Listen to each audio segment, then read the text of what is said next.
The wind crawled across the desert as if it carried a warning only the desperate could hear. Jacob Hale tugged the reins of his tired mare, her ribs showing beneath the dust of too many hard miles. He wasn't heading anywhere in particular, just away from debts, away from the silence of an empty ranch, away from the feeling that he had nothing left to offer the world.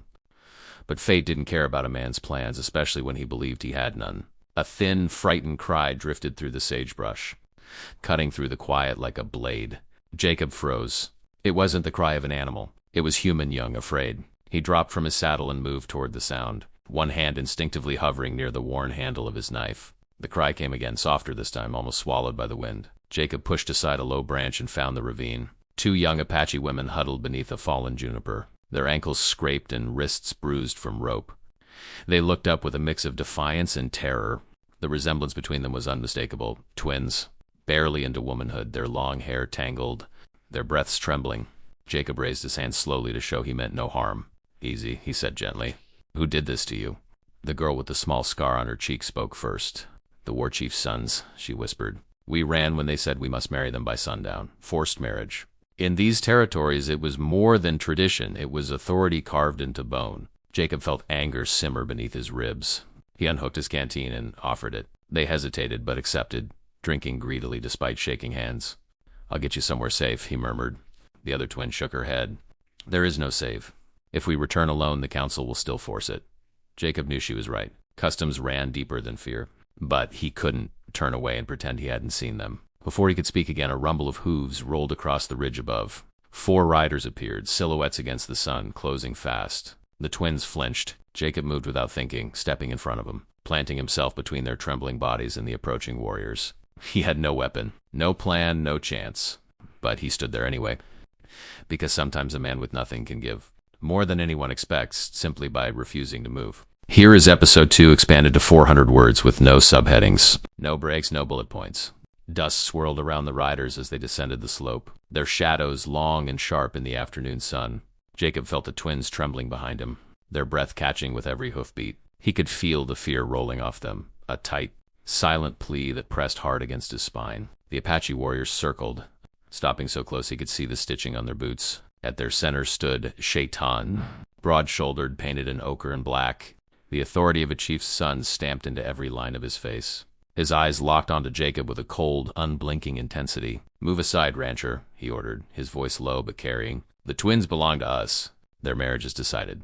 Jacob's throat felt dry, but he didn't step back. The twins pressed closer, barely daring to breathe. "They're not property," Jacob said, forcing steadiness into his voice. "Nobody belongs to anyone by force." Chaitin's jaw twitched. "Their union restores balance, memory, law. You cannot understand our ways." Jacob swallowed. He respected their people, their traditions. But he also saw the terror in the girl's eyes. Fear had no place in any tradition. "Maybe I don't understand everything," Jacob said. "But I know fear shouldn't decide a woman's life." One of the warriors spat in the dirt. Another gripped his spear tighter. The twins clung to each other, knowing the choice would be ripped from them the moment Jacob stepped aside. And he knew it too. Something inside him snapped, not recklessness, but a quiet certainty that if he walked away now, he would never be able to live with himself. He lifted his hands slowly. "Listen," he said, heart pounding so hard it hurt. "If what you need is a husband." He paused, feeling the weight of his next words press against the desert air. "Then they have one. My name's theirs if they want it." The world seemed to freeze. The horses shifted. The warriors stared. The twins gasped softly behind him, stunned that a stranger, poor, dusty, tired, would stake his life and honor on their freedom. Chaitin's voice dropped to a dangerous growl. "You claim them? Both? You who has nothing?" Jacob met his glare, refusing to flinch. "Everything I have doesn't matter. My name is enough." The wind blew between them, filling the silence. Shaitan turned his horse sharply, fury tightening every muscle. "The council will judge this, then." With a final glare at the twins, the warriors rode off, leaving dust and tension hanging in the air. Jacob let out a breath he hadn't realized he'd been holding. Sage's voice trembled. "You've saved us. But a while." Jacob stared at the distant village smoke, because no one should lose their future to fear. And together, unsure but united, they began the long walk toward the council that would decide all their fates. Here is episode 3 expanded to 400 words with no subheadings. No breaks, no bullet points. The path to the Mescalero village stretched before them like a road carved from uncertainty itself, each step echoing with the weight of the choice Jacob had made. The twins walked close to him, their shoulders brushing his arms now and then, as if grounding themselves in his presence. The closer they came to the village, the more the air shifted, drums in the distance, murmurs of children, the crackle of cooking fire, signs of a community that would soon judge everything they had done. When they entered the clearing, conversations quieted instantly. Jacob felt dozens of eyes on him, suspicion, curiosity, anger, confusion. The twins kept their heads high despite the fear tightening their breaths. They moved as one, identical in posture and determination, even with the small scar on Apani's cheek that marked them apart. At the center of the village, near the great fire pit, sat Chief Nanton, their father. His presence was commanding without needing to stand. Silver threaded through his long hair, and lines carved his face like the memory of old battles. Beside him waited the council, rigid and silent. Chaitin and the other warriors stood off to the side, arms crossed, their glares burning into Jacob like hot coals.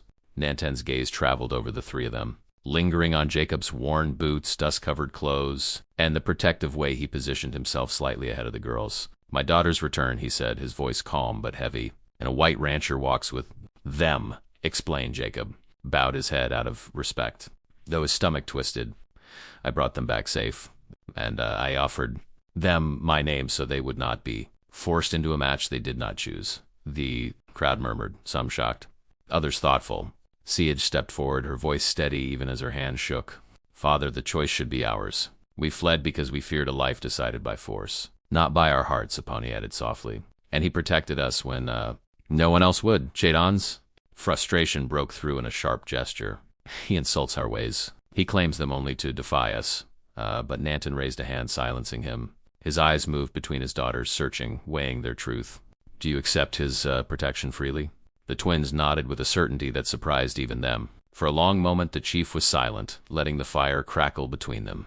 Finally he turned to Jacob. "Our law is clear. A woman who accepts a man's name is not to be forced into another bond. We honor freedom when it is chosen." Relief washed over the twins. Jacob felt his breath shake out of him, but Nanton's gaze remained sharp.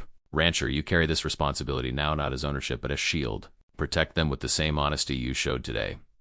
Jacob met his eyes. "I will." And as the firelight warmed their faces, it became clear to all three of them that what began a